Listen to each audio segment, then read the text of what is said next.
Bueno, pues bienvenidas y bienvenidos. Mi nombre es Miguel Cabrera, fundador del proyecto Arcadia México para la promoción de la paz a través del conocimiento de la geopolítica y las humanidades desde un punto de vista interdisciplinario y con enfoque conceptual. Hoy es miércoles 3 de enero 2024. Feliz año nuevo. Con mucho afecto les deseo lo mejor en este inicio y siempre. Comenzaremos entonces con el taller. Es un taller muy interesante porque es información candente. Eh, y bueno, en esto de la geopolítica sí hay que ir filtrando toda la información. Pero más que filtrarla, lo verdaderamente relevante es darle una coherencia conceptual. Esto no lo hacen usualmente los analistas en YouTube. Aquí estamos haciendo una excepción porque de lo que queremos o de lo que se trata es, a ver, en los talleres, se trata, uno, de tener una convivencia amena antes de que me convierta yo en un libro de Amazon, de suerte que si ustedes quieren participar, nada más levanten la mano. No es como tal una conferencia, es un taller. Entonces se trata de que haya una plática de ser posible, es lo recomendable. Y en segundo lugar, pues obviamente que tenemos que verlo con información de calidad, es el segundo punto relevante. O sea, ¿para qué pagar estos talleres? ¿Para qué tomarse la molestia de conectarse hasta ahora? Ya casi tenemos que ir a descansar, mañana empezamos otra vez. Lo importante es tener información de calidad y no podemos tener acceso a esa información de calidad si no analizamos la geopolítica desde la óptica conceptual, desde la inteligencia conceptual. De eso van los talleres. Entonces, creo que tenemos que ser más enfáticos en ese aspecto, el aspecto del método. El método. Bienvenido, Ramón, buenas noches. Estamos comenzando justamente con información muy relevante eh, y saber analizar. Yo creo que esa es una cualidad de los talleres, ¿no? Bueno, y de las pláticas en general, que es justamente la de tomar los puntos de vista y saber qué tienen en común. Yo creo que eso es de lo más relevante que puede haber. Entonces, vámonos con la presentación para que vean a qué me refiero. Vamos a compartir la pantalla, si están de acuerdo. Ujú. Es este de aquí. Abrir. Entonces ahí se debe de ver. Espero que sí se vea. Y vamos a comenzar. Bienvenido, Ramón. Buenas noches. ¿Sí me escuchas? Sí, maestro, buenas noches. ¿Qué tal? Saludos. Con el gusto de saludarte. Pues aquí estamos ya para comenzar este tema porque es un tema candente, muy interesante y Sí, muy en maestro. boga, aunque no parezca que está muy en boga. Ahorita van a ver, vamos a comenzar justamente con eso. Eh, ¿En qué sentido es relevante? Porque a mí lo que más me importa, créanme, he hecho todo lo posible en mi profesión por dar información que pueda ser verdaderamente nutritiva. Y a eso vamos, a aclarar el mundo, a entender el mundo. Y es obvio que cada ocasión, pues hemos visto acontecimientos tremendos. Entonces tenemos que ser capaces de darle sentido a las cosas. Es por eso una misión humanística lo que estamos procurando aquí. El mundo está verdaderamente cambiando muy aceleradamente y tenemos que tomar las precauciones para saber cómo está sucediendo todo a la vez. Por eso tenemos que estar actualizados, pero sin caer en la en indigestarnos de información. Eso es lo más importante para un servidor, para el de la voz, y se los digo así con el corazón. Entonces, comenzamos con la información relevante, con la carnita. Vamos a hablar de la guerra de los chips. Y yo tenía pensado hablar de la parte de la guerra que tiene que ver con esto actualmente, pero se los digo de una vez, ¿no? Y luego ya al final lo recordamos, para no hacerla de emoción, porque como es un libro, pues sí hay como partes que dices, bueno, vámonos ya a lo directo, no perdamos el tiempo. Entonces, vean, ¿qué tiene que ver? Entonces, comienzo con el final, ya para que nos vayamos a la carnita, y pues si ustedes quieren apuntar, es más que recomendable, porque apuntando las cosas se memorizan más fácilmente. Es un gran método el de apuntar en los talleres. Uno diría que no, que nada más escucha, pero créanme que sí es altamente recomendable para ir fijando la información. Es un método pues infalible, ¿no? Importantísimo, entonces muy recomendable. Eh, pues ya ven que de lo más reciente fue que Israel, a través de alta tecnología, pues aniquiló ahí a unas personas, literalmente los estragó muy violentamente en Beirut, uno de los líderes de Hamas. ¿Qué tiene que ver esto con el tema de hoy? Los chips se hacen también preponderantemente para el armamento, para el ala militar. Y como veremos al final, ahorita nada más es en adelantada, son imprescindibles para la guerra de drones de la que nadie está hablando. Nadie está hablando de la guerra de drones. Eso a mí me parece impresionante y tenemos que verlo desde ese punto de vista. Entonces, créanme que los drones con los cuales acabaron con los líderes de Hamas recientemente en Beirut, también tienen un alto contenido de desarrollo a través de los chips y de los semiconductores. Entonces, para que vean cómo este tema es fundamental. Ya nos fuimos a la geopolítica directo así, ni siquiera un shot de tequila es tan bueno. O sea, vámonos, sin perder el tiempo. Guerra de drones, y eso nadie lo está diciendo. Obviamente que este libro no lo abarca y lo vamos a tener que comentar. Vámonos con la información. Entonces vamos a ir pues con la siguiente, que es la presentación de primer lugar. Vean, en Chip War, vamos a mover esto para acá, para que me pueda ver, porque nunca me veo a mí mismo. Ya ven que es un arte, el arte más complejo, el de transmitir en Zoom. Bueno, vean, en este libro, Guerra de Chips, se examina la evolución de la industria de semiconductores y cómo los microchips vitales para la electrónica moderna han pasado a ser fundamentales tanto para nuestra vida cotidiana como para los sistemas de armamento avanzado. Y se los puse en rojo. Quienes sean nuevos en estos talleres, recuerden una de las pues ya tradiciones.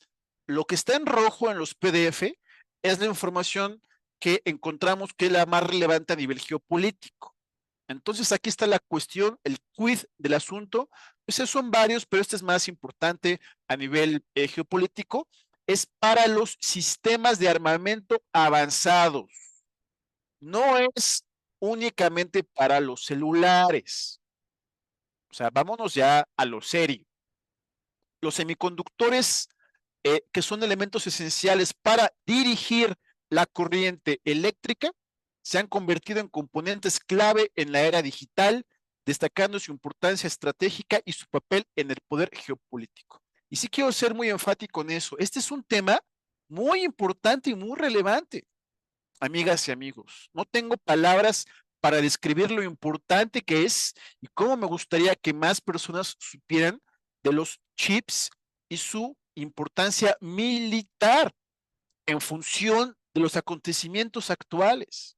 Es muy en serio.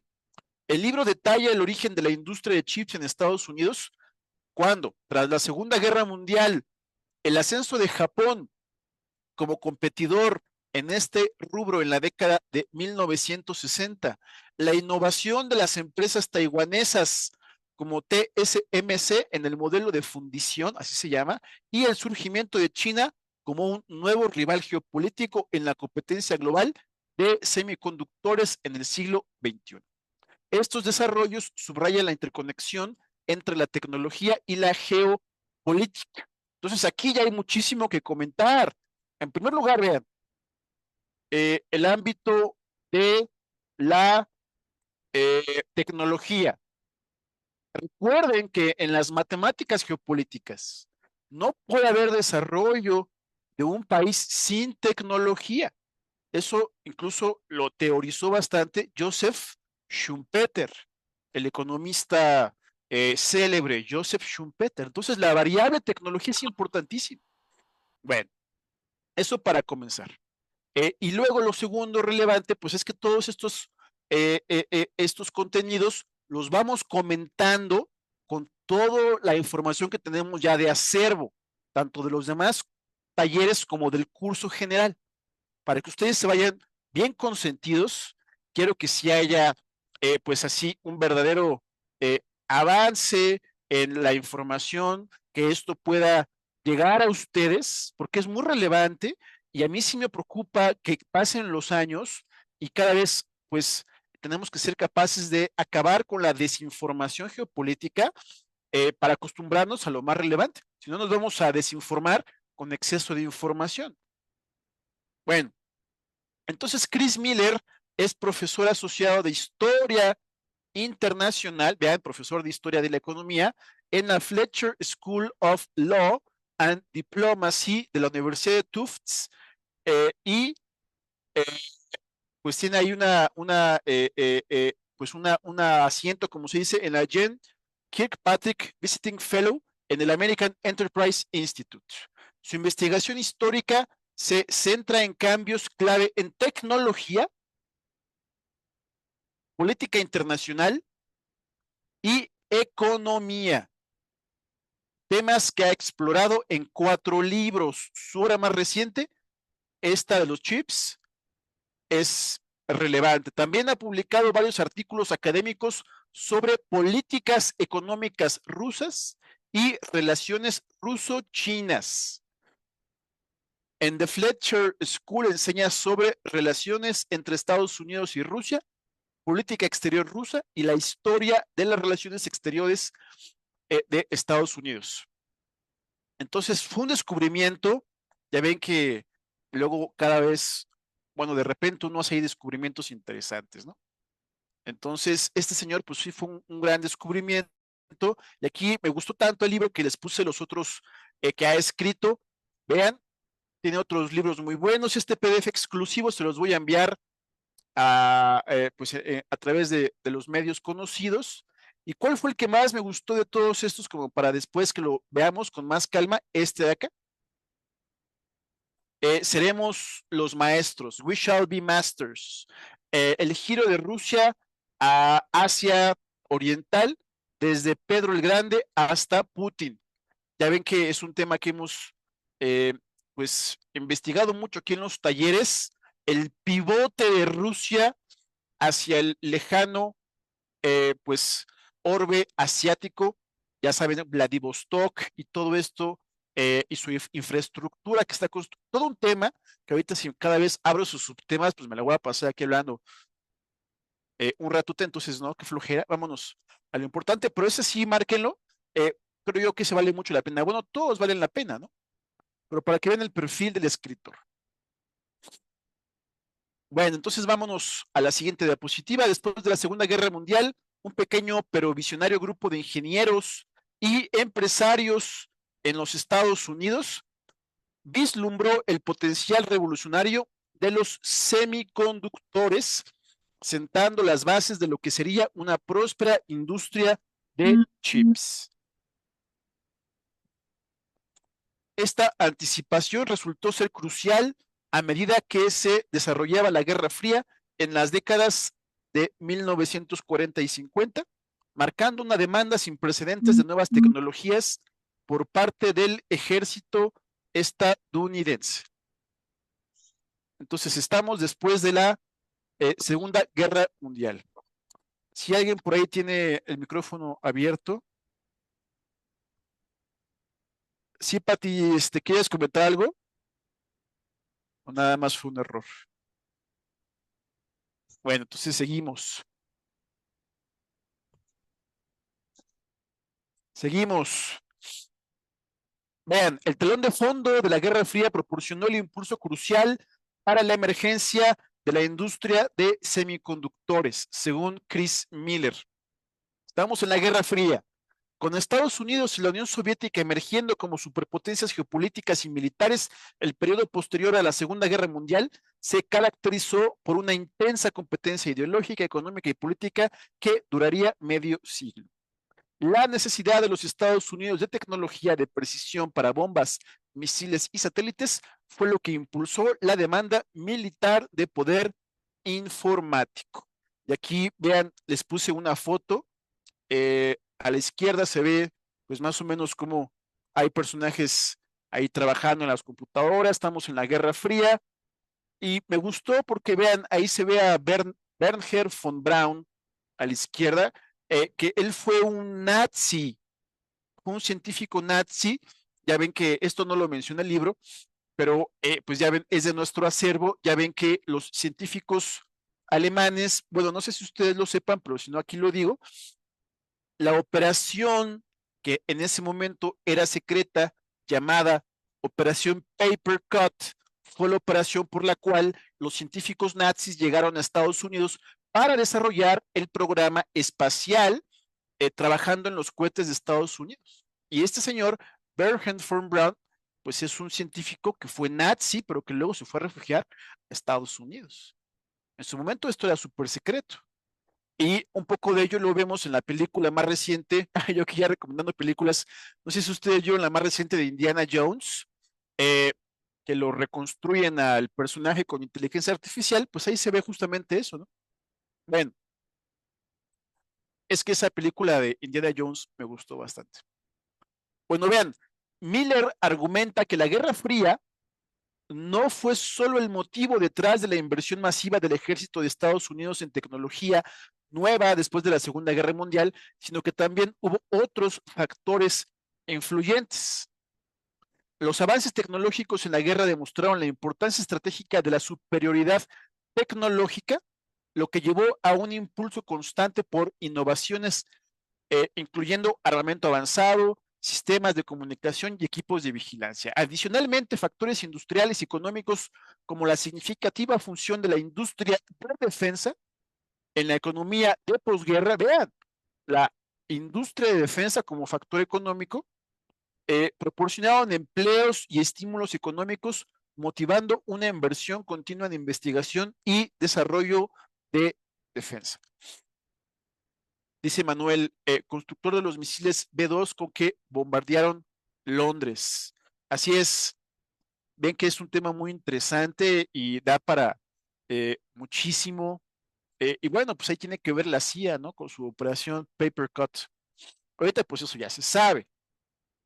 Imagínense qué cosas secretas no habrá en este momento, ¿no? Que se sabrán mucho después. Bueno, entonces continuamos. Pues con razón se desarrolló un llamado capitalismo de destrucción. Cuando hablábamos, no sé si ustedes estuvieron aquí en el taller de Kissinger, cuando estábamos hablando del autor Christopher Hitchens. eh, Creo que Patty sí estaba, bueno, no me acuerdo, pero en ese taller hablábamos de la biografía real de Henry Kissinger y de cómo él fue uno de los implementadores del llamado capitalismo de destrucción, o sea, hacer negocio destruyendo las cosas o interviniendo en los países. Pues es que es evidente que si aquí están desarrollando tanta tecnología, en algún momento habría que hacer negocio con eso. Entonces, quizás, y esto no está en el libro, obviamente, esto quizás fue el precedente de la época o del pues, sistema conocido como capitalismo de destrucción, del que también habla, por supuesto, en su momento Naomi Klein. Ya saben, este libro muy bueno de Naomi Klein llamado La Doctrina del Shock. Justamente cuando hablábamos de Javier Milei, estábamos estudiando este libro brillante de Naomi Klein. Yo creo que fue mi libro favorito de 2023. Eh, y ahora que recuerdo, estaba por ahí nuestro amigo Natividad de Jesús, que ahorita no se encuentra, pero lo mencionamos, un libro muy recomendable. Léanlo, por favor, a la brevedad como sugerencia. Es la sugerencia de Arcadia México 2023. La doctrina del shock de Naomi Klein es una locura, verdaderamente todo lo que uno llega ahí a entender. eh, en, en el binomio con el libro de Christopher Hitchens sobre el juicio a Kissinger, así se llama. Entonces, estos talleres se vuelven más interesantes cuando los interrelacionamos con todo lo que hemos visto, con el acervo que tenemos, el acervo de la casa, eh, la librería o la biblioteca de Arcadia de México, porque si no, no vamos a entender. Y aquí en la geopolítica importan mucho las finuras, los matices, la parte arenosa de la harina, ya saben, eso es muy importante, y no nada más verlo así como de manera pues tan eh, lineal, sino las particularidades son las que más importan en análisis geopolítico. Esto es una realidad. Tenemos que aprender, si vamos a entender geopolítica, ese es el primer principio. Las particularidades es lo que más importa. Bueno, seguimos.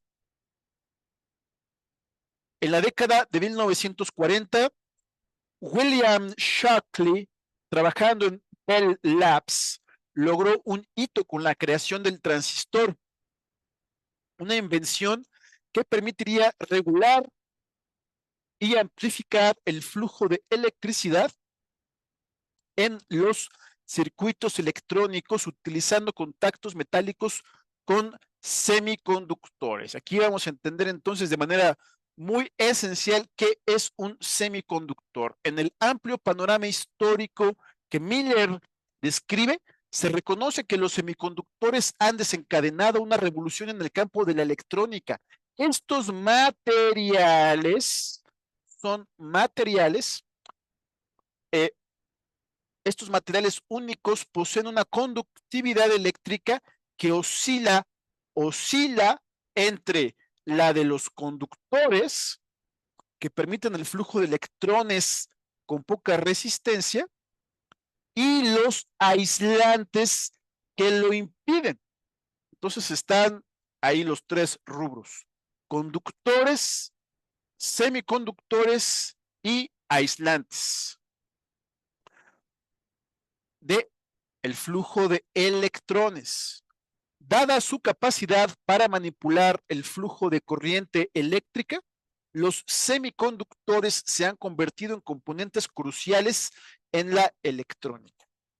Yo creo que ahí el autor le faltó mencionar que más que componentes cruciales son fundamentales. Y al final del taller vamos a ver la auténtica relevancia de este tema. Por eso digo yo que creo que no se le ha dado su lugar adecuado en la geopolítica.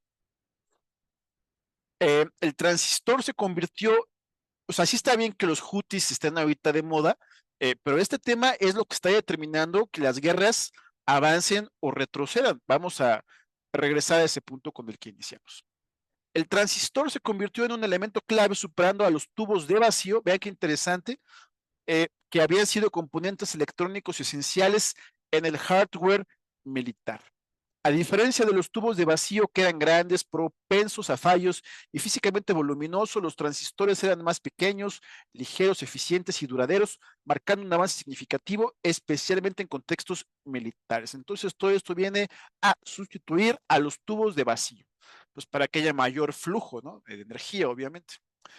Mientras los transistores han reemplazado en gran medida a los tubos de vacío en la mayoría de las aplicaciones electrónicas debido a su menor tamaño, menor consumo de energía y mayor confiabilidad, los tubos de vacío, no obstante, aún se utilizan, vean qué interesante, en aplicaciones específicas donde son valorados por su capacidad para amplificar potencias altas, como en amplificadores de audio de alta fidelidad y amplificadores de guitarra, los amplis, así como en dispositivos de radiofrecuencia y microondas, teléfonos móviles y enrutadores Wi-Fi. Hay nada más para entender el contexto de por qué son tan importantes, ¿no? Tampoco nos vamos a clavar con la parte técnica, que además, pues es parte más bien de historia en este libro, ¿no? Pero sí es importante nada más tomar nota de algunos aspectos nodales. Seguimos en los años 50, el sector de los semiconductores vio un significativo impulso gracias a un grupo de ingenieros y emprendedores, entre los que destacó William Shockley, como decíamos, y su empresa Shockley Semiconductor en Palo Alto, California, que más tarde sería opacado por Fairchild Semiconductor, una empresa que él mismo ayudó a iniciar. Shockley, conocido tanto por sus contribuciones como por sus polémicas, tuvo un estilo que prefiguraba la cultura de Silicon Valley, compartiendo rasgos con personalidades contemporáneas como Elon Musk. Esto que estoy diciendo es muy relevante. O sea, sí están viendo que el desarrollo de esta tecnología está en la espina dorsal de Silicon Valley. eso es un aspecto que a veces se nos olvida y por eso digo yo que este tema tiene que ser investigado y difundido con mayor profusión. Entonces, sí o sí tenemos que hablar de de este tema, los semiconductores y los chips. Y vean a la izquierda, ahí les puse la imagen en el 58, Jack Kilby de Texas Instruments marcó otro hito al inventar el circuito integrado conocido también como chip, que optimizó el consumo de energía y la eficiencia, revolucionando así el diseño electrónico. Este desarrollo permitió avances que culminaron en el microchip moderno que ha transformado la electrónica en todos los ámbitos. Aunque Kilby recibió el premio Nobel en 2000 por su invención, hubo debates sobre el crédito adecuado, ya que otros, como Robert Noyce, también hicieron contribuciones significativas desarrollando circuitos integrados que se adoptaron más ampliamente en la industria. Estas innovaciones sentaron las bases para la tecnología electrónica avanzada de hoy en día. Entonces, aquí, ¿qué es lo importante? Vámonos a la información importante, que ustedes distingan la diferencia entre semiconductores y chips. No es lo mismo. Los semiconductores son el material. Los chips son el circuito integrado que también tiene como material a los semiconductores. Para decirlo de manera muy esencial, el semiconductor, digo, es un poco imprecisa, pero es para que me entiendan. eh, el semiconductor es como la base, ya saben, esta base en gran medida se hacen también de silicón, que proviene de la arena, y el chip, ya cuando le ponen así el circuito integrado, ya todo el conjunto ya conforma el chip. Entonces, no confundir semiconductores con chips, y de ahí, de esta simbiosis, que usualmente se diga que un semiconductor es un chip. Es una ambigüedad que teníamos que aclarar. No son lo mismo, aunque están relacionados. Muy importante. Bueno, y pues ahí les puse la imagen, vean, para todo lo que funcionaron en ese momento cuando Kilby pues los difunde, computadoras, calculadoras, celulares, etcétera, etcétera, etcétera.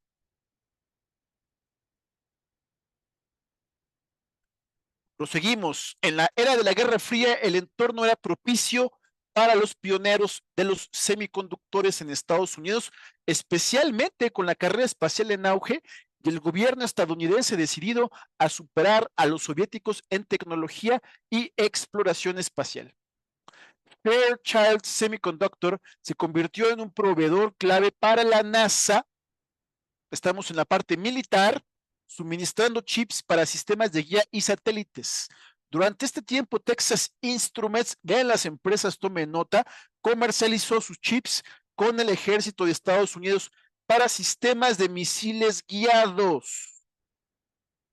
Y, repito, hoy en día, para la guerra de drones, gracias a las innovaciones del ingeniero nacido en China, Maurice Chang, este personaje es ultra relevante, quien refinó el proceso de fabricación de chips y fue fundamental en la miniaturización de los mismos, una habilidad que lo llevaría a desempeñar un papel importante en la industria de semiconductores de Taiwán. Entonces aquí el autor ya nos está preparando para entender la guerra de chips. O sea, primero nos está diciendo qué son, por qué son tan importantes y quiénes son los protagonistas. Vean la secuencia. No nos perdamos en la información. Veamos la secuencia de lo más relevante y vámonos a la información directa, lo más importante. Ya les dije al principio. La inversión militar en tecnología de semiconductores fue solo una parte del aumento significativo en el gasto de defensa después de la Segunda Guerra Mundial, que tuvo un papel crucial en la configuración de la economía moderna de Estados Unidos. Una economía de guerra, especialmente esto fue en California, Silicon Valley, se escribe con M de milicia, donde se estaba arraigando la industria de chips. Esa es la quintesencia de Silicon Valley. No es nada más Apple y Steve Jobs. Este crecimiento solo continuaría con California convirtiéndose en un centro para la industria de defensa. O sea, no es el típico californiano en flip-flops. Estamos con el ala militar de Estados Unidos. Con numerosos contratistas y bases militares que establecieron una presencia sólida en el Estado. Los sectores aeroespacial y electrónico, ni más ni menos, florecieron gracias a los contratos gubernamentales e iniciativas de investigación, lo que llevó a una creación de empleo considerable que atrajo a una fuerza laboral diversa de todo el país. Y ahí les puse la imagen de Morris Chang. Vean, estudió en el MIT, Instituto Tecnológico de Massachusetts, y luego se fue ahí a Texas Instruments. Es un personaje muy relevante en este libro, que vamos a retomar en unas diapositivas más. La ley de Moore, formulada por Gordon Moore en el 65, preveía que la cantidad de transistores en los microchips se duplicaría aproximadamente cada 2 años, reduciendo a su vez el costo por transistor. Esta previsión impulsó el crecimiento de la industria de semiconductores cada vez más pequeños, cada vez más rápido, permitiendo que los dispositivos electrónicos y computadoras realizaran tareas más complejas a velocidades más rápidas. Sin embargo, en 2022, vean Jensen Huang, que aquí es muy importante tomar nota de los personajes. Vean, les estoy dando los tips de la geopolítica. Memorizar personajes, dónde trabajan, dónde trabajaron, en qué año, de qué etnia son, de qué país provienen, de qué país crecieron. Todo eso importa mucho. Las biografías dicen mucho de los hechos geopolíticos. Entonces, este señor Jensen Huang fue fundador y director a la fecha de NVIDIA y señaló que la ley de Moore, que es muy famosa entre los tecnólogos, entonces esa la subrayan, por favor, ley de Moore, dice que ya no se aplica en el sentido tradicional, ya que los avances actuales en la industria de semiconductores van más allá de simplemente aumentar la cantidad de transistores, incluyendo mejoras en la arquitectura y en unidades de procesamiento especializadas. Entonces, ¿qué es lo importante de esto? Estamos en una carrera armamentística. Si les adelanto una conclusión del taller, mentalícense, estamos presenciando una carrera armamentística entre China y Estados Unidos. Esto, obviamente, son pues ecos de la época soviética. Es decir, estamos en una guerra fría entre China y Estados Unidos. Carrera armamentística. Importante lo que estamos aquí diciendo, es muy relevante. Esto define todo porque es la variable tecnológica. La variable tecnológica define las variables de las guerras. Bueno, desde la década de 1950, Estados Unidos lideró el naciente sector de semiconductores, pero pronto enfrentó una fuerte competencia de Japón, vean qué importante, de Japón en los 60 y 70, marcando el inicio de una era de pujanza tecnológica global. Figuras como Akio Morita, fundador de Sony, fueron cruciales en el reconocimiento y la explotación de los semiconductores para productos de consumo, un campo anteriormente dominado por las aplicaciones militares. Los productos electrónicos de consumo japoneses, innovadores en su eficiencia y portabilidad, incluyendo la primera radio y televisión transistorizada en el 55 y en el 59, desafiaron a sus contrapartes americanas, avanzando rápidamente en la adaptación y mejora de la tecnología de semiconductores. Entonces, Japón unos buenazos para todo esto. Esta capacidad de innovación fue un factor clave en el éxito de Japón para establecerse firmemente en el mercado de la electrónica de consumo. Durante el mismo periodo, el contexto geopolítico de la Guerra Fría jugó un papel importante en la configuración de la industria de semiconductores, con Estados Unidos apoyando estratégicamente a Japón para fortalecerlo frente a la amenaza de la China comunista. Esto es mega relevante. Esto que estoy diciendo es mega relevante. aquí les voy a tener que preguntar algo. Del curso de geopolítica, ahora les toca a ustedes que yo les haga examen. Del curso de geopolítica, ¿qué autor recuerdan ustedes tiene que ver con esto? De la sesión número 2, principales teóricos del siglo XX. ¿Por qué Estados Unidos apoyó estratégicamente a Japón para fortalecerlo en el ámbito de la industria de los semiconductores? ¿Alguien me lo puede decir? Recuerden, curso general, sesión 2, principales teóricos del siglo XX. Nadie se atreve. Ah, ¿qué pasó?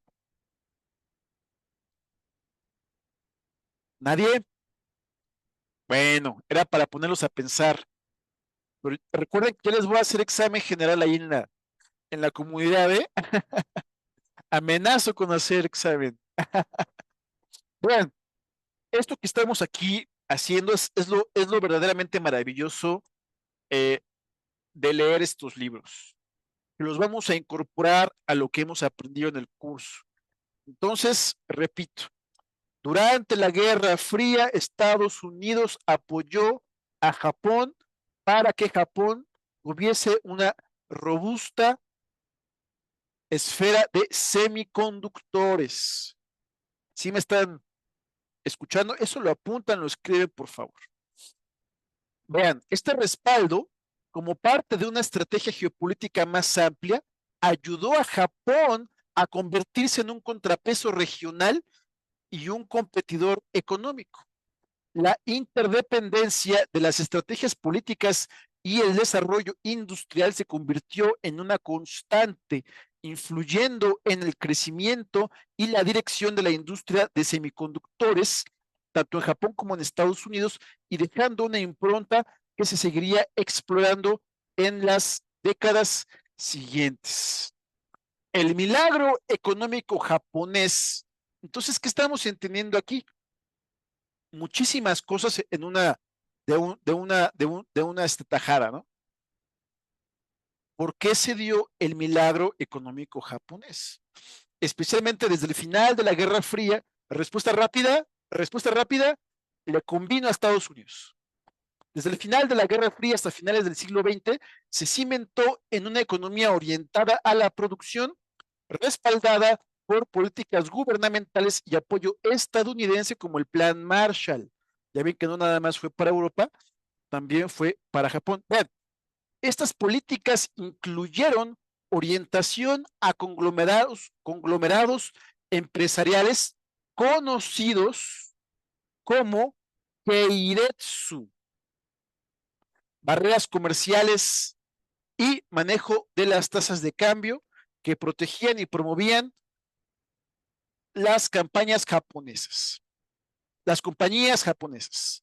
La infraestructura y la industria reconstruidas con la ayuda de Estados Unidos y las relaciones comerciales favorecedoras permitieron a Japón acceder a mercados internacionales, exportar sus productos y generar el intercambio de divisas necesario para su recuperación económica, consolidando su estatus como potencia económica global y líder en la industria de semiconductores. Ya va, mucha información. ¿Y qué es lo importante de todo esto a nivel geopolítico? Para eso vamos a ver el siguiente mapa. Entonces, idea a despejar. ¿Por qué Estados Unidos respaldó firmemente a Japón, prácticamente procurándole su milagro económico? Un mapa nos los va a decir. Estamos en geopolítica, no en economía.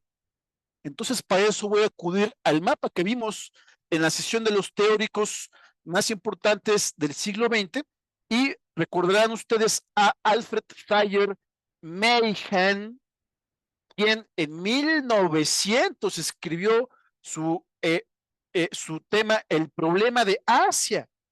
Y en esa sesión de geopolítica hablábamos nosotros que tanto en el ámbito del mar Báltico eh, como en la parte de Japón, estos dos espacios, vean, del Atlántico Norte y de Japón son las pinzas, ¿de acuerdo? Son como las pinzas para contener el mundo euroasiático. ¿Se acuerdan?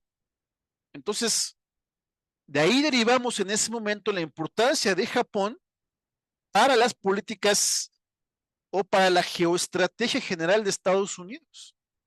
Entonces, si yo hubiera sido un estratega estadounidense en la Segunda Guerra Mundial, obviamente tenía que derrotar a Japón para incorporarlo a la pinza de contención del continente euroasiático y para contener el avance en ese momento de lo que posteriormente sería el comunismo. Entonces, esto es lo más importante respecto a Japón. Bueno, no nada más de Japón, de todo el Greenland, pero de eso ya hemos hablado ampliamente. Entonces, por eso Estados Unidos apoyó a Japón. No nos perdamos. Si no vemos el enfoque geopolítico, corremos el riesgo de quedarnos en el síndrome de Wikipedia. Mucha información, pero pues eso se olvida. La información se olvida. Vamos aquí a hacer tecnología conceptual.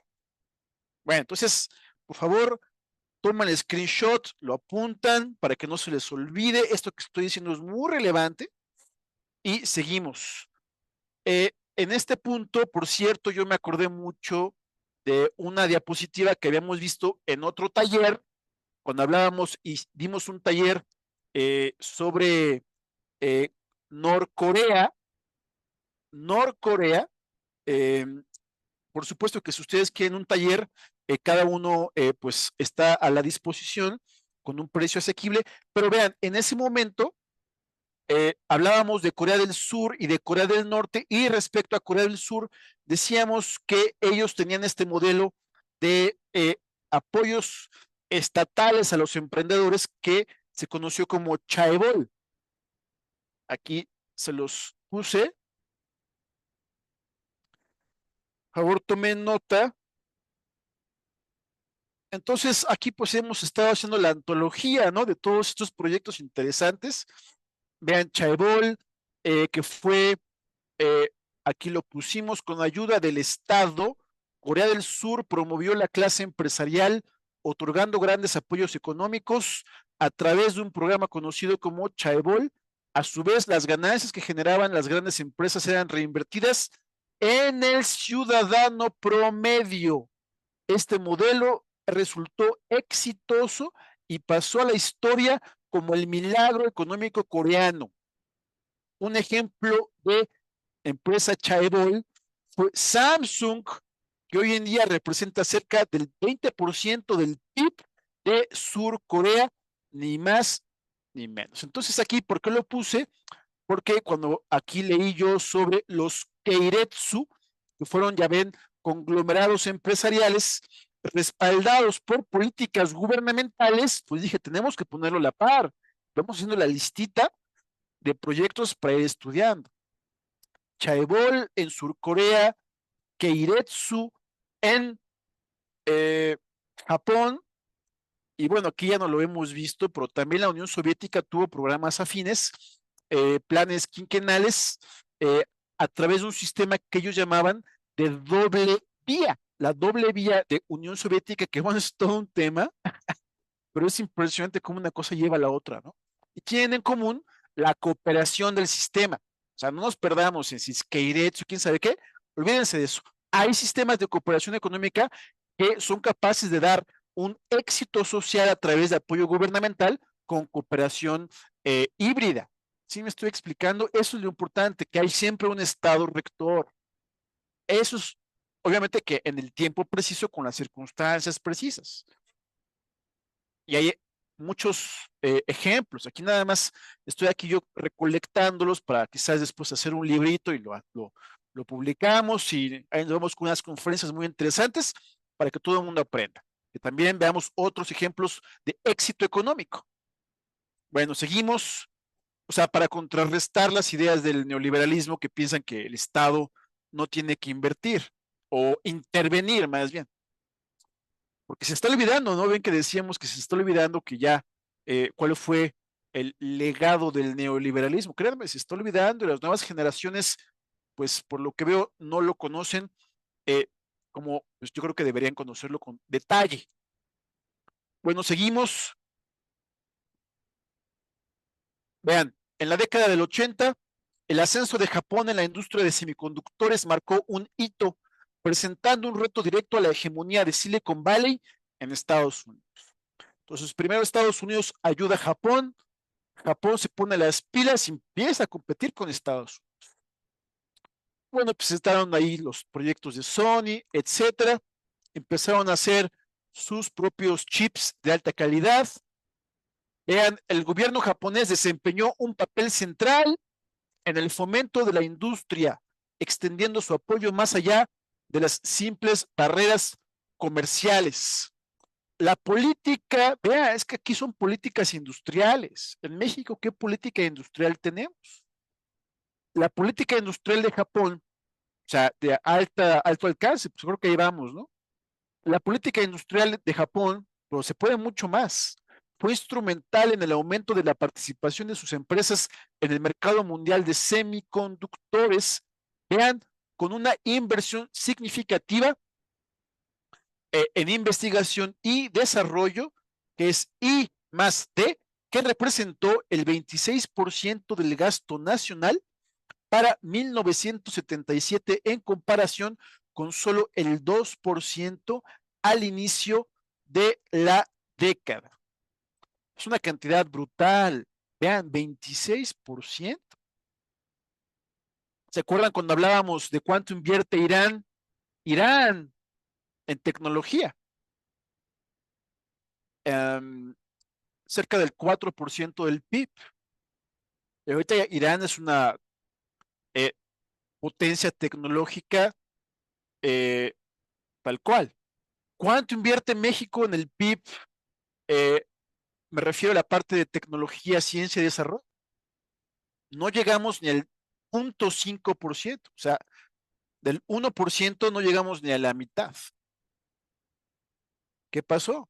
No tenemos la variable tecnología, lo que decíamos, para que un país progrese, necesita tecnología. Ahí están los ejemplos. China, Japón, Surcorea. Bueno, entonces, pues sí se necesita que haya en el próximo sexenio, pues algún tipo de Secretaría de Tecnología. Ahora entendemos por qué se habla tanto de ese tema. Más inversión desde el Producto Interno Bruto. O sea, en proporción del PIB, quiero decir, porque el PIB no lo determina el Estado, pero sí en proporción al PIB. Bueno, entonces seguimos.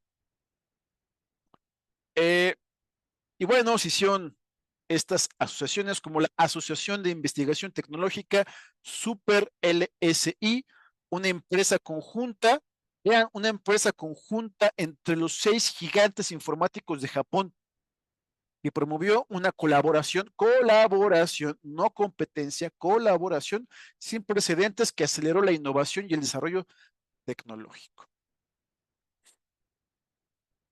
Está el apoyo gubernamental estratégico, y esto es muy semejante al modelo de la Unión Soviética.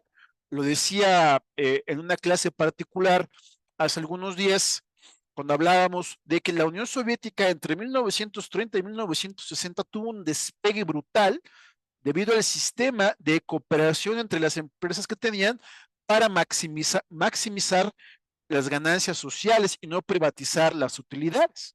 Eso lo vimos ampliamente gracias a su sistema del efectivo, el dinero no efectivo. Es otro tema.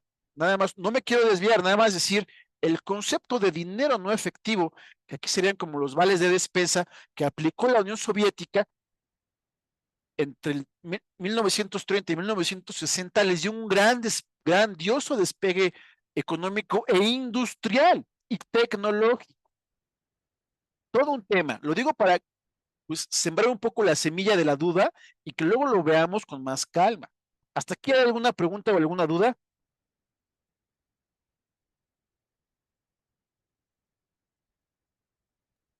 No, maestro, pero, perdón, Ramón, A eh, Ramón, a tus órdenes, se, adelante. se me hace muy interesante esta parte del taller. Sí, porque creo yo que necesita en el futuro una exploración, porque hacia dónde están evolucionando ahorita, creo yo, la recuperación del Estado, por ejemplo, eh, eh, pese a que eres o de izquierda o de derecha, desde mi punto de vista, es quizá a buscar esta genética que estás planteando, ¿verdad? Es decir, ese nuevo capitalismo social que se ha hablado o cosas de ese tipo. Y creo yo, nada más quiero mencionar que se me hace muy importante darle a esta burbuja o esta parte un lugar muy especial por las consecuencias que puede tener el futuro de el reordenamiento político a partir de un nuevo tipo de Estado o de recuperación del Estado. Algo va a pasar ahí y está pasando.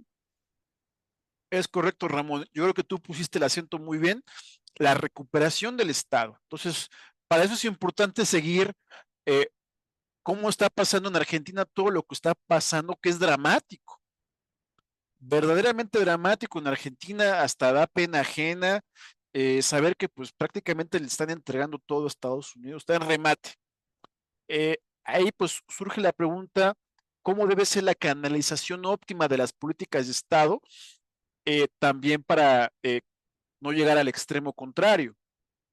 Un Estado abarcante también puede ser igual de dañino que un Estado mínimo, así se le conoce, Estado mínimo o nulo, que son los dos extremos de la anarquía o de la dictadura, digo yo, ¿no? Entonces, pues ahí verlo con esa óptica, pero son preguntas interesantes para que luego las desarrollemos y sigamos. Recuerden, aquí más que una clase o un taller, es también la misión de que esto se pueda propalar en sus diferentes ámbitos con sus familiares, con sus amigos, en la academia, alumnos, profesores, todo mundo, para seguir haciendo conciencia política de estos temas y que no nos pase lo que le pasó a Argentina, que, o sea, yo lo pude ver muy bien, se ve cómo son la falta de conocimiento que hay, con todo respeto lo digo, de la conciencia política argentina para que ganara un Milei. Quiere decir que no hay, quiere decir que es una sociedad desinformada, completamente desinformada. Es dramático, pues ese es justamente lo que, el efecto negativo de las redes sociales, demasiado Netflix. Bueno, ya, porque si no me voy a enojar con Javier Milei, sigamos. Ante el auge de Japón, Estados Unidos se dio cuenta de la necesidad de combinar el apoyo gubernamental con nuevas tecnologías para recuperar su posición de liderazgo. En el 87, en un esfuerzo por asegurar que los chips fueran reconocidos como un recurso estratégico esencial para la seguridad militar y económica de Estados Unidos, se fundó Sematech, Asociación de Fabricantes de Semiconductores, Proveedores de Equipos y el gobierno de Estados Unidos. Aquí hay que ver la importancia, esto es seguridad nacional. Lo repito, seguridad nacional. No es nada más ahí los chips de los iPads, por favor, o de los iPods, ¿cómo se llaman? Los Walkman. Vean, coordinación entre el Pentágono y las empresas privadas. Quiero que vean la importancia militar de todo esto, ya para ir casi finalizando. En la década de 1990, vean, aquí viene el ocaso, la caída económica de Japón. La voy a decir de manera muy rápida porque todavía falta ver Taiwán y luego China. Para la década de 1990, la posición dominante de Japón en la industria de los semiconductores comenzó a declinar a pesar de las nuevas tecnologías estadounidenses y una mejor coordinación entre el sector público y privado. Factores económicos internos en Japón contribuyeron a su disminución relativa en el espacio de los semiconductores. Durante esta década llamada la década perdida de Japón, la economía japonesa experimentó una recesión, mientras que Estados Unidos emergió con la fuerza como la fuerza económica dominante. Pues muy interesante, ¿no? Yo diría hasta muy sospechoso que cuando cae Japón en los 90 haya sido la época del boom. Ya saben, los años 90 fueron la época del unilateralismo de Estados Unidos, el momento de mayor auge, poder de Estados Unidos en los 90, la única potencia. Y bueno, ya de esto no voy a hablar porque nos llevaría mucho tiempo, pero se dio también la crisis en Japón gracias a que estallaron burbujas financieras. Por eso digo yo que es hasta sospechoso, ¿no? Pero bueno, seguimos. ¿Se acuerdan de este señor Morris Chang? Aquí lo retomamos. Tras las décadas de avance y competencia en la industria de los semiconductores entre Estados Unidos y Japón, la narrativa tomó un nuevo rumbo con el surgimiento de Taiwan Semiconductor Manufacturing Company, TSMC, y el modelo de fundición para la fabricación de chips en la década de 1980. Este señor, que aquí ya es un señor, pues entrado en años, en ese momento era esta persona, vean, aquí a la izquierda, muy relevante en esta historia, que fue un empresario nacido en China que dejó Texas Instruments en el 85, después de una prometedora carrera y una oportunidad perdida de liderazgo, fundó TSMC en el 87 y básicamente lo que se alcanza a ver es que el autor dice que pues no lo dejaron ser el presidente de Texas Instruments por un tema de racismo. Él pues, eh, eh, como diríamos acá en sano, en idioma elegante, pues se encabronó, se fue a fundar pues esta empresa en Taiwán. Entonces entra Taiwán en escena. En el 87, vean la fecha muy importante, con una visión de hacer de Taiwán el centro neurálgico de la industria de semiconductores, estableció TSMC como una empresa público-privada. Esta empresa creció hasta convertirse en una fuerza dominante en la industria global de chips. Vean el apoyo entusiasta del gobierno taiwanés a los ambiciosos planes de Chang fue vital, proporcionando incentivos financieros, acceso a recursos, asistencia regulatoria y beneficios fiscales, lo que fue fundamental para construir la infraestructura necesaria y adquirir equipos de fabricación avanzados para la producción de semiconductores a gran escala. Entonces, aquí hay muchísimo que se podría discutir. Me voy nada más a lo esencial. Esta empresa es de producción, no de diseño, nada más producen chips a gran escala. A ver, seguimos. Pues todo lo que no logró en Texas Instruments y cómo se han de haber quedado en Texas Instruments, ¿no? Se les fue una de sus principales estrellas y terminó fundando la que a la fecha pues es la empresa más importante a nivel internacional de producción de chips, ni más ni menos. Suele pasar, eso pasa hasta en las mejores empresas. Bueno, seguimos.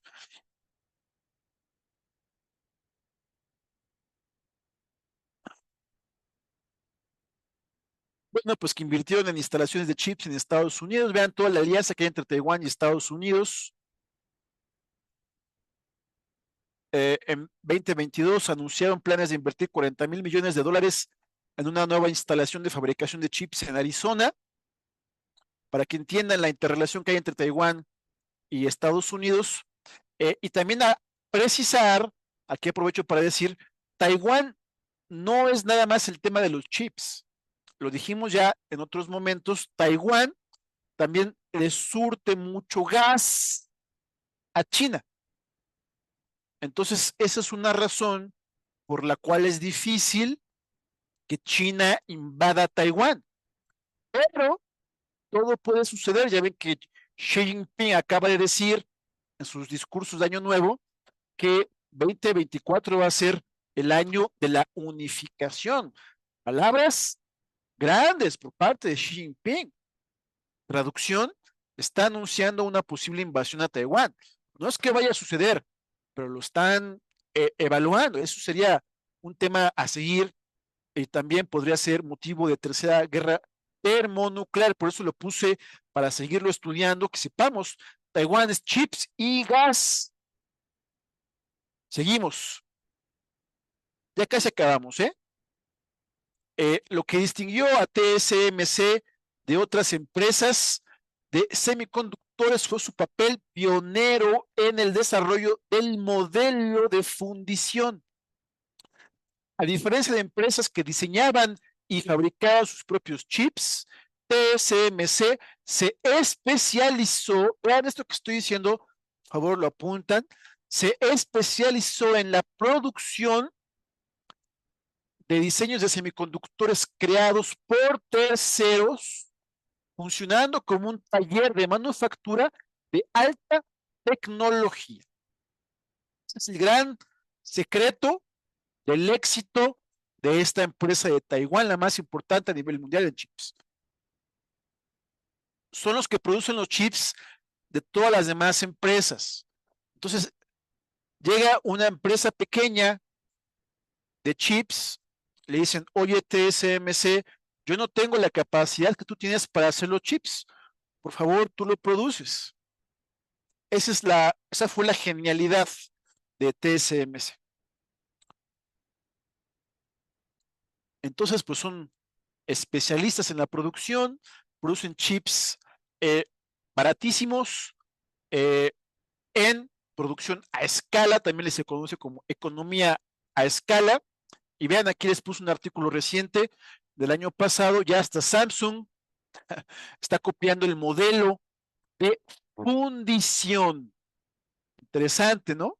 Esto da incluso, estos talleres incluso dan como para eh, clases de administración de empresas. Bueno, ya casi vamos a acabar.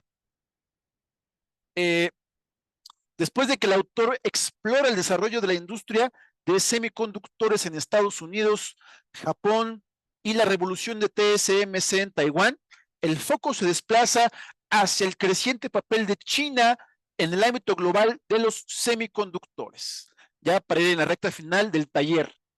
A finales del siglo XX y principios del XXI, China inició un esfuerzo concertado para convertirse en una potencia en esta industria. Con una visión gubernamental clara, el país buscaba transformar el continente en un centro de semiconductores global, apoyando la creación de una industria de chips en tierra firme que fortaleciera su economía, seguridad militar y futuro. Ya no hay modo en que yo pueda repetir la importancia de este rubro. La ambición de China de solidificar su estatus en la industria no solo representa un cambio de paradigma económico, sino que también plantea preocupaciones geopolíticas significativas para Estados Unidos y sus aliados. Esto ya lo conocemos. Luego seguimos, vean, en el contexto de las reformas económicas de China que comenzaron en la década de 1970 bajo la dirección de Deng Xiaoping, el país se embarcó en un proceso de apertura y liberalización comercial. De esto ya hemos hablado ampliamente en muchas ocasiones. Ya saben todo lo que Kissinger tuvo que ver para acercar a Estados Unidos y China, la fundación del petrodólar, todo esto. Es decir, dólares a cambio de eh, bienes producidos de manera barata, que fue cuando se deslocaliza Estados Unidos, ¿no? Ya ven, la invención de esa alianza para contrarrestar el avance de la Unión Soviética, un tema que ya creo que ya aquí no sabemos de memoria. El país se embarcó en un proceso de apertura y decíamos, estas reformas que incluyeron la creación de la Zona Económica Especial de Shenzhen en 1980, apuntaban a atraer inversiones extranjeras con políticas favorables y menos restricciones. Paralelamente, China se comprometió a la liberalización del comercio, etcétera, etcétera. Aquí lo importante, pues, es idea principal, no nos perdamos. Bueno, hay muchas ideas interesantes, pero la principal es la época en que China se torna al capitalismo. Fue con Deng Xiaoping y se va alejando entonces de esa era maoísta y poco a poco se fueron alejando y hoy en día pues estamos eh, con el sistema llamado capitalismo con enfoque chino, con características chinas. Son temas muy interesantes y ya lo hemos abarcado afortunadamente, entonces no hay demasiadas dudas. Bueno, bueno, unos mapas, vean, ahí les puse a Deng Xiaoping con Jimmy Carter en los 70 y algunas zonas especiales, económicas especiales y clusters en China, que hoy en día pues ya hay más, pero vean la que nos interesa, Shenzhen, toda esta región, pues muy enfocada al ámbito tecnológico. Repito, tecnológico. En los primeros años de su incursión en la industria de semiconductores, China enfrentó desafíos considerables, aunque ciudades como Shenzhou y Dongguan, ahí se las puse, vean qué bonitas están ahora, se convirtieron en centros clave para la fabricación de chips y el ensamblaje de smartphones. Vean, y pues fue la época en la que Estados Unidos fue, perdón, China, mi lapsus, ¿no? China, pues fue, empezó a ser la fábrica del mundo. Impresionante lo que han logrado los chinos.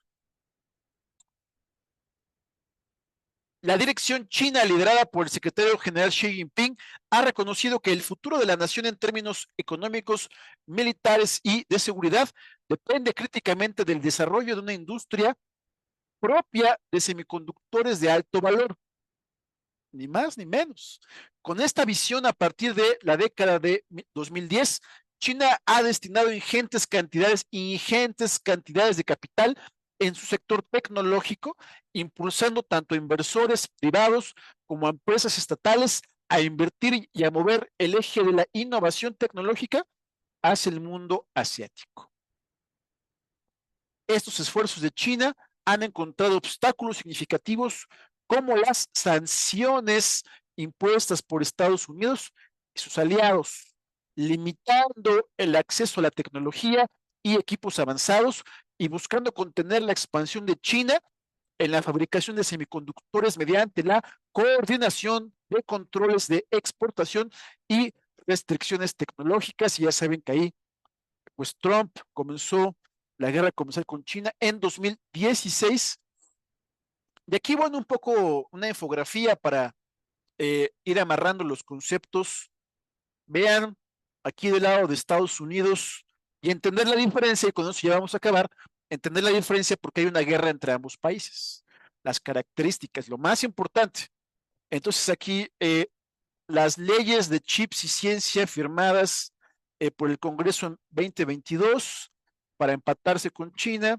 Esta ley provee 52,000 millones de dólares en subsidios a la industria de semiconductores. Los fabricantes de chips van a recibir 25% de crédito fiscal para inversiones en esta empresa importante y nuevos controles de exportación implementados para que no salgan hacia China en octubre de 2022. ¿Por qué? Porque muchos de los chips que se producen en Estados Unidos se van a China, o sea, los compran los chinos. Y por otra parte, vean, China es el más grande productor de materiales clave básicos para producir chips y para un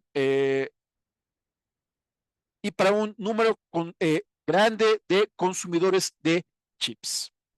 Esto es importante, este punto, ¿eh? El más grande productor de los materiales. Vean la clave. Y bueno, pues ellos pusieron al revés. Estados Unidos puso límites a la exportación de los chips que producen, que tampoco son los mejores, pero China puso límites a la exportación de los materiales. Ahorita vamos a hablar de los materiales en un momento más, ya cuando nos acabamos. Aproximadamente 60% del germanio del mundo, un elemento crucial en la producción de chips, se produce en China. Entonces apúntenle, por favor, el germanio. Ya faltan nada más 5 diapositivas y acabamos. A medida que el mundo reconoce la lucha por la supremacía en la fabricación de semiconductores como una cuestión de seguridad y poder global, no solo económica o industrial, la industria de los semiconductores se ha convertido en un campo de batalla crítico en la rivalidad entre Estados Unidos y China, con consecuencias que trascienden las finanzas, obviamente, y afectan directamente a la soberanía y estrategia geopolítica de las naciones. Entonces, guerra de drones. En el escenario actual de esta guerra de chips, algunos expertos sostienen que Estados Unidos, y así acaba el libro, lleva la delantera gracias a su papel continuo como epicentro de la innovación tecnológica, según ellos, eh, en semiconductores con gigantes como Intel, Nvidia y Qualcomm, que impulsan la innovación. Además, las políticas de control de exportaciones de Estados Unidos han limitado el acceso de China a la tecnología avanzada de semiconductores, obstaculizando el progreso del país chino en este campo. Paralelamente, Estados Unidos ha fomentado la inversión doméstica a través de iniciativas como la ley CHIPS, proporcionando incentivos financieros significativos para empresas involucradas en la fabricación de semiconductores en territorio estadounidense. Ahorita vamos a hablar de eso. Esta inversión doméstica se ve complementada por los esfuerzos de empresas líderes como TSMC y Micron, que están invirtiendo miles de millones en nuevas instalaciones en Estados Unidos, nivelando así el campo de juego contra la competencia asiática y afianzando su posición en la carrera tecnológica global. Y aquí, bueno, pues una gráfica más o menos que lo que me gustó, pues es que habla de la importancia, y esta frase me gusta mucho para que entiendan la gravedad del tema, es que la economía global se da en función del desarrollo de los chips. No es así nada más un tema coyuntural o lateral. La economía global. ¿Por qué? Bueno, antes de avanzar al por qué, vean aquí la cantidad de chips que importa Estados Unidos, 10.8 billones, y la cantidad de chips que importa China, 135 billones. Entonces se están comprando muchos chips los chinos, eh, y Estados Unidos ya no quiere vendérselos. Entonces quiere quedarse con esa tecnología y por eso entonces China necesita adquirir chips y por eso está quizás pensando en invadir Taiwán o en desarrollar su industria local. Si están viendo la jugada, es importante lo que estoy diciendo para que entiendan la guerra y por qué se da una guerra y por qué es tan importante este tema. ¿Porque lo dice este señor Chris Miller?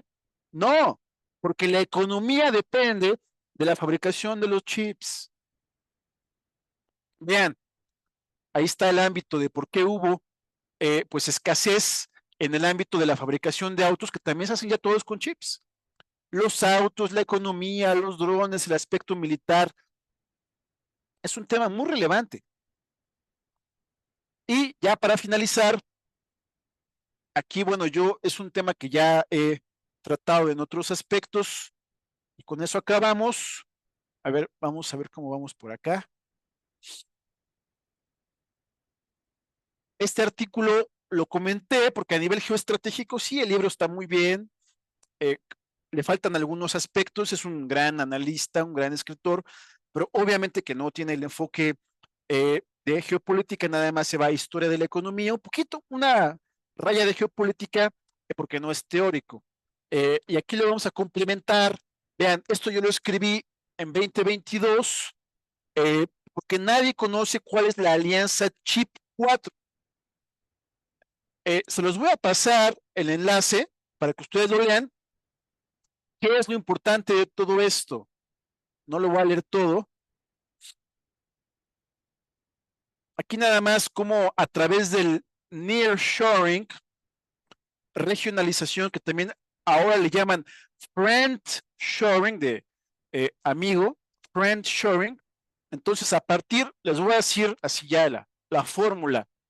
Después de la COVID, se dio la irrupción en la cadena de suministros que obligó a Estados Unidos a reimplementar la economía a través del nearshoring, a relocalizar su cadena de suministros. En este caso nos benefició con México y por eso Anthony Blinken vino en ese momento y también pues ha estado promoviendo, ya ven, esta parte de que ahora Estados Unidos, vean, va a producir semiconductores y otros pues elementos indispensables con el friendshoring. Mucho de ello va a ser también aquí en México, pero no nos van a dejar más que la manufactura, ¿no? Entonces, eso es importante que se sepa. Vean, ¿por qué? Porque China tiene pues la venta, pero la exportación de los materiales, ¿no? Y los materiales que son los semiconductores. Entonces se necesita investigar nuevos semiconductores para hacer los chips más pequeños, que es en lo que están justamente ahorita. Bueno, vean, se van a usar para el 5G y para los misiles hipersónicos. Entonces, sí o no es un tema importante. Entonces, ya vamos a irnos a la parte con la que comenzamos. Además de la economía, para los misiles hipersónicos que está desarrollando Estados Unidos y para los drones. Ahora, ¿por qué son tan importantes los drones? Aquí les voy a resumir de manera lo más express todo el tema.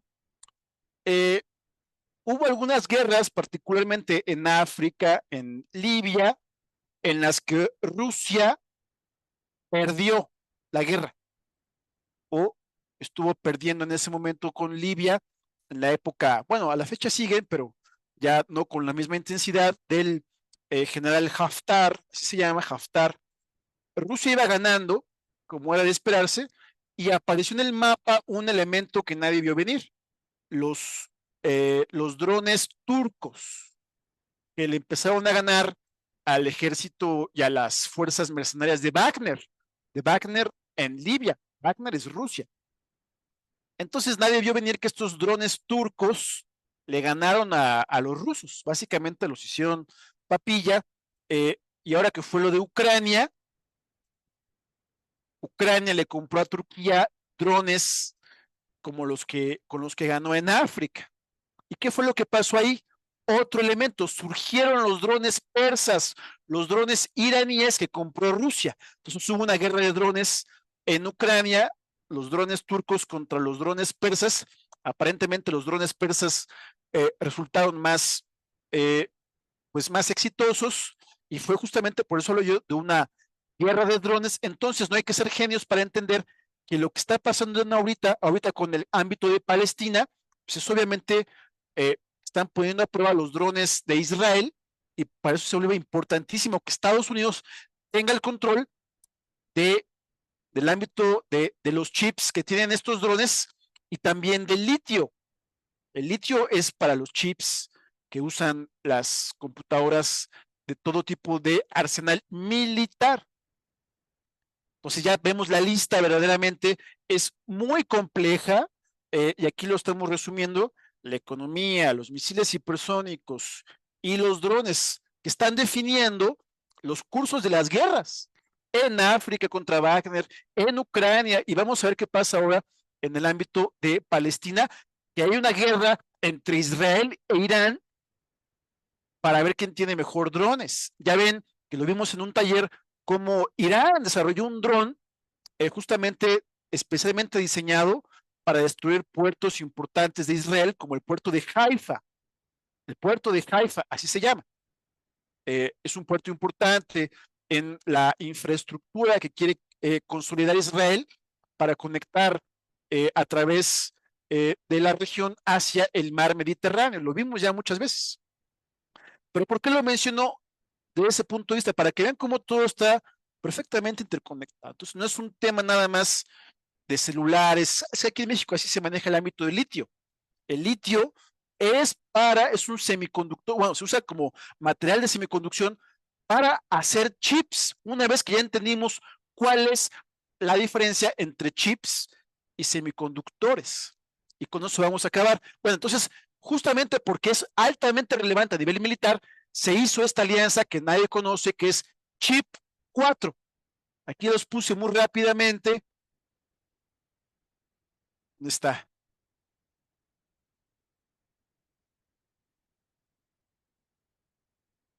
Vean, ahí está, Chip 4, Alianza Chip 4, conformada por Estados Unidos, Taiwán, Japón y Sur Corea, que puede interpretarse esta alianza como el esfuerzo de contener a China. Entonces no es nada más China y Estados Unidos.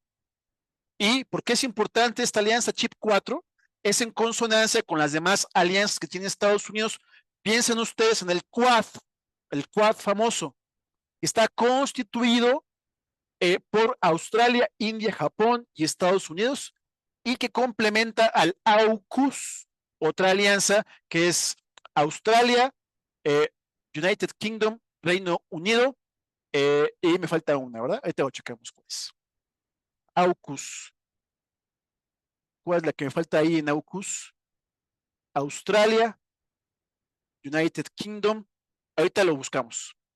Y bueno, finalmente vean en el ámbito de los semiconductores, el óxido de galio, ahí está, otro material importante que hay que seguir. Esto salió ahí en Asia Times. Además de litio, o sea, además de litio, tenemos que seguir óxido de galio. Y finalmente, vean, esto lo extraje yo de otro taller que dimos cuando hablábamos de este señor importante, Kai-Fu Lee, muy importante su libro de Inteligencia Artificial, Visiones para 2041. Aquí están y lo interrelacionamos. En ese taller decíamos, lo cito, en el ámbito militar se destaca la creación de ejércitos de drones que viajarían en el espacio como parvadas, y se menciona que en este rubro el ejército de Israel ha hecho notables avances. Y aquí, nota de Arcadia, recordar los prodigiosos hackers de Corea del Norte, mucho menos conocidos que sus armas nucleares. Se menciona que en fechas recientes, Maduro casi muere en un ataque por parte de un dron que liberó explosivos mientras se encontraba dando un discurso. Lo importante aquí es destacar el concepto de armas autónomas que van a detonar una carrera armamentística. Armas autónomas, obviamente, con cerebros de inteligencia artificial. Nota de Arcadia, decíamos, pensemos, por ejemplo, en las guerras de drones, de la que nadie está hablando, entre los drones turcos que compra Ucrania y los drones persas que compra Rusia. Los avances en este tipo de armas autónomas, vea qué importante, va de la mano del desarrollo de la computación cuántica. Computación cuántica. Hoy en día se experimenta con isótopos de litio para crear los chips cuánticos que utiliza la computación cuántica, particularmente el isótopo llamado litio 6. Entonces, con esto, que es ahora sí ya la última diapositiva, pues vemos el complejo panorama de la importancia del circuito de inteligencia artificial, chips y semiconductores y computación cuántica en su aplicación a múltiples niveles, económico y militar, en los diferentes bloques y alianzas políticas, como ya hemos visto, que se desprenden a partir de este libro que hoy nos atañe. Qué importante, ¿no? Entonces no es nada más el tema de los chips, es todo, y por eso hay que verlo desde la teoría, cuando lo decíamos acá, para entender, vean, con Mahan, el pivote, el problema de Asia, esto fue cuando él lo dijo en 1900. Alfred Thayer Mahan, acuérdense, lo vimos, sesión 2. Entonces, obviamente aquí también ya nada más lo importante, pues es el ámbito del litio. Entonces, se suele decir, el litio va a ser para los chips y los celulares, bueno, y también para la computación cuántica, que es la que va a empoderar las nuevas inteligencias artificiales, que van a estar en los nuevos drones, en la guerra de drones que viene para los próximos años. Van a ser parvadas. Y esto lo dice ni más ni menos que Kai-Fu Lee, que es un científico muy serio de Taiwán, justamente. Él es de Taiwán. Ese es el importante, ¿no? El otro no le doy tanta importancia porque es un literato, pero este señor sí es muy serio, no porque la literatura no es importante, sino porque pues la esencia está en la tecnología que él pues ya está analizando, que es uno de los futurólogos más importantes. Kai Fu Lee, también para que lo apunten ahí en la Biblioteca de Arcadia, México. Bueno, estoy abierto a sus preguntas o comentarios. Adelante, por favor.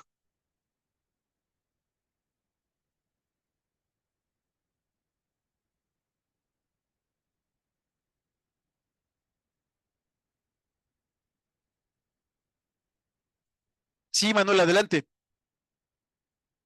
No, pues un excelente taller, muy, con muchos conceptos muy interesantes, muy claros, que abren el panorama. Por ejemplo, ahora me queda, con- y lo pongo a consideración de los demás, la relación que existió entre en lo que estaba en la lámina de las últimas, la crisis de los chips, el desabasto de hace un par de años, que coincide con el inicio de la guerra en Ucrania y cómo Estados Unidos y sus aliados estuvieron enviando constantemente armamento para allá, ¿no? Entonces llama la atención que por un lado hay desabasto de chips comerciales y una gran demanda de armamento en Ucrania, ¿no? Entonces, pues, creo que por ahí va esa relación, a mi parecer. Otro comentario es pues, relacionado con lo que comentabas al inicio, la eh, falta de inversión en tecnología que existe en México y creo que la enorme oportunidad que tenemos ahora con la computación cuántica que estás mencionando, que está apenas en desarrollo, creo que tenemos una oportunidad para aprovechar a los excelentes ingenieros y est- eh, pues técnicos especialistas mexicanos del Politécnico de las tantas escuelas, que son profesionales brillantes que ahí debería haber, ojalá hubiera apoyo del siguiente gobierno para desarrollar ahí la parte de computación cuántica. Yo tengo la oportunidad de tomar algunos cursos. IBM ya tiene una plataforma de computación cuántica abierta pues, al público en general que quiera ir ahí empezando a conocer esa tecnología. Entonces ahí es un área de oportunidad que ojalá se explotara aquí en México. Y para terminar, mi último comentario relacionado con los chips, es yendo a la parte del software, como estamos, no sé, llamarlo una dictadura, no sé.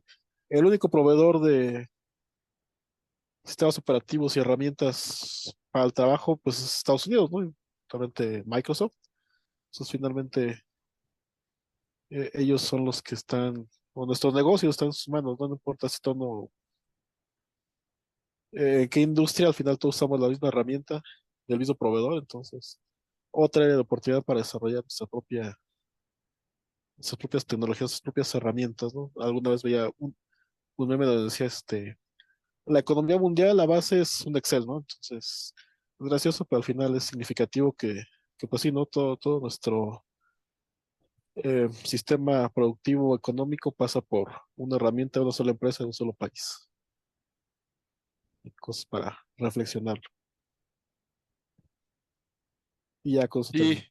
sí, Manuel, pues es que es un tema fascinante. Nada más por cuestiones de tiempo no le podemos dedicar más espacio, pero es que esto va pegado con, como mencionas, la computación cuántica, la inteligencia artificial, y aquí la pregunta de qué vamos a hacer para ponernos al corriente, ¿no? Porque, pues sí, están muy bien los trenes, yo estoy de acuerdo con los trenes, pero pues sería maravilloso ver que la próxima administración pues dedique más presupuesto a la ingeniería de computación cuántica, a la ingeniería cuántica, ¿no? Pues creo que ahí sí nos estamos quedando muy atrás, y México sí hace, pues falta esa visión tecnológica, se resume y se subsume, como decíamos, en la directriz tecnológica de la que carece el país.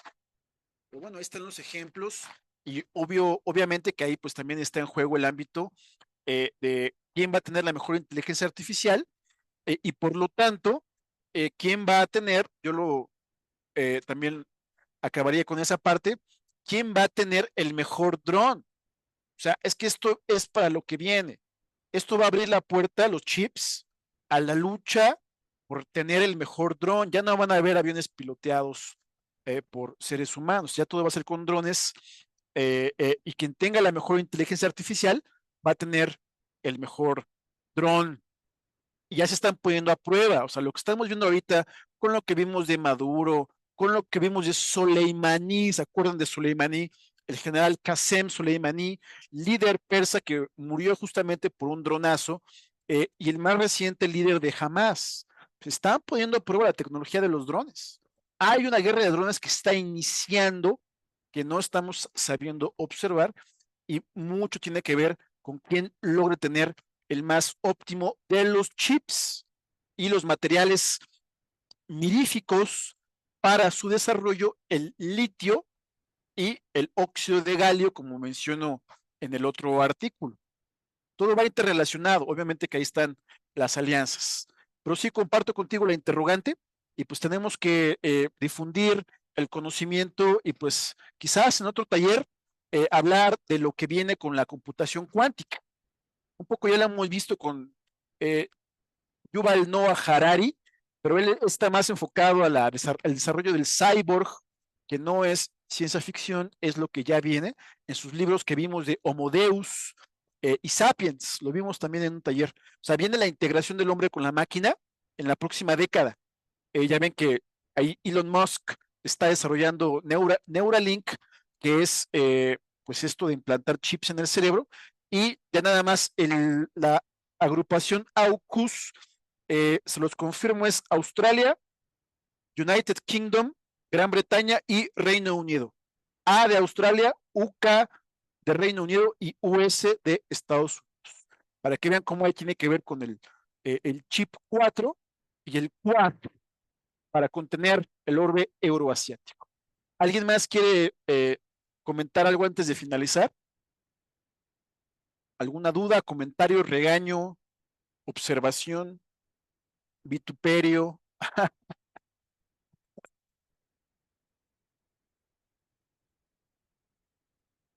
¿No? Bueno, pues entonces vamos a dar por finalizado este taller.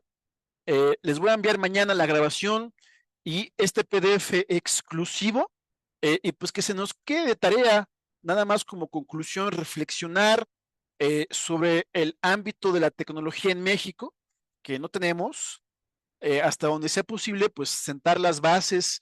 Aquí nosotros somos como los que hacemos así, espoleamos y acicateamos para que las demás personas también se interesen por ese tema que es geopolíticamente muy relevante, hasta donde se pueda, ¿no? Y hasta donde nos deje Estados Unidos también. Que se da para, pues, todo un libro, quizás le dediquemos un libro en el futuro, en nada más el ámbito de los drones, porque no es el dron en sí, es todo lo que implica. O sea, con el tema del dron ya estás viendo los chips, la inteligencia artificial, la computación cuántica, insisto. Sí, Ramón, adelante. Y pues no quería comentar para no quitar tiempo, pero realmente es muy provocador este taller de hoy, porque me abre muchas líneas de dudas y de interés, porque toca atrás de la tecnología, pues hay muchas cosas como el gobierno, el Estado, la milicia, la educación. Y hace tiempo leí un libro que no recuerdo el autor, que se llama El Cuarto Gobierno, ¿no? Que tiene que ver mucho también cómo se ha organizado el gobierno, el Estado con la educación, que es el campo que me interesa a mí, la educación tecnológica. Y digamos, cómo han ido preparando organizacionalmente todo esto. A lo que quiero ir es que cuando se habla de geopolítica, yo siento a México un poco fuera del contexto, porque se habla mucho de la guerra, ¿no? De las grandes tendencias, pero sí sería bien interesante en el futuro una perspectiva de México desde la geopolítica, también como parte de este taller, ¿verdad? Y cuáles son sus tareas, de alguna manera, sin necesariamente pretender ser una potencia tipo China o en el corto plazo, en el mediano, pero sí saber jugar las cartas con una organización interna del país inteligente, como lo has dejado ver más o menos, para también nosotros situarnos en nuestros campos prácticos, profesionales, en esta dinámica de la geopolítica. No sé si me explico un poco de ello, Sí, ¿no? sí, sí, sí, por supuesto. Así es, Ramón, pues Eh, eso hay que estudiarlo con, pero ibas a decir algo más, ¿no? no, nada más, es Ah, todo. sí, no, pues yo Gracias. comparto tu inquietud y que pues esto se quede como semilla para otros talleres sobre este tema y lo vamos a indagar sin lugar a dudas y aquí con eso finalizo. Arcadia México es la misión, por eso se llama Arcadia México, ¿no? ¿Qué podemos nosotros también abonar al ámbito de nuestro país en estos rubros tan importantes? Y para eso, pues, el anuncio parroquial. En marzo vamos a inaugurar el Instituto de Investigaciones Estratégicas a nivel presencial. Vamos a estar ubicados en la Ciudad de México y vamos a tener cursos enfocados a estos temas, también con óptica conceptual, y vienen nuevos cursos también para tratarlo de manera holística sobre un poco sobre México, y uno que estoy preparando sobre China y otro sobre lo que está pasando en Estados Unidos, porque 2024 es el año más importante de la década. Así este año va a ser el más importante de la década porque hay elecciones en Estados Unidos y quien sea el presidente en la siguiente administración va a definir todo, ya sea si se repite Biden o si queda Trump. Lo digo porque es el que está ganando en las encuestas a nivel de los republicanos, pues va otra vez a cambiar todo el tablero de ajedrez y eso es muy importante porque va a definir consigo el rumbo de México. O sea, la próxima administración de México también se va a definir en gran medida por quién vaya a ser la próxima, quién vaya a estar en la administración de Estados Unidos por 4 años a partir de las elecciones de este año, que es en noviembre, elecciones en Estados Unidos. O sea, primero es México y luego Estados Unidos. Es muy importante. Entonces, obvio que tenemos que darle difusión y seguimiento todos los días y para eso estamos. Y pues invitarles al próximo taller de la próxima semana que va a ser sobre las prospectivas, las previsiones geopolíticas 2024 planetarias. Nos vamos a ir a todas las regiones, vamos a ver los puntos más candentes y ahí vamos a empezar a darle pues importancia a unos y a otros. Vamos a hablar de México y qué viene para México y qué viene para las distintas regiones del planeta. Entonces, si no hay más comentarios, yo les agradezco mucho su asistencia, su participación, agradeciéndoles su apoyo a Arcadia México y pues sigue la Arcadia, les saludo con pues amistad y nos vemos muy pronto. Gracias por su asistencia, buenas noches. Gracias, Miguel. Un gusto. Feliz año a todos. Igualmente, feliz año, buenas noches. Gracias, igualmente, buenas noches.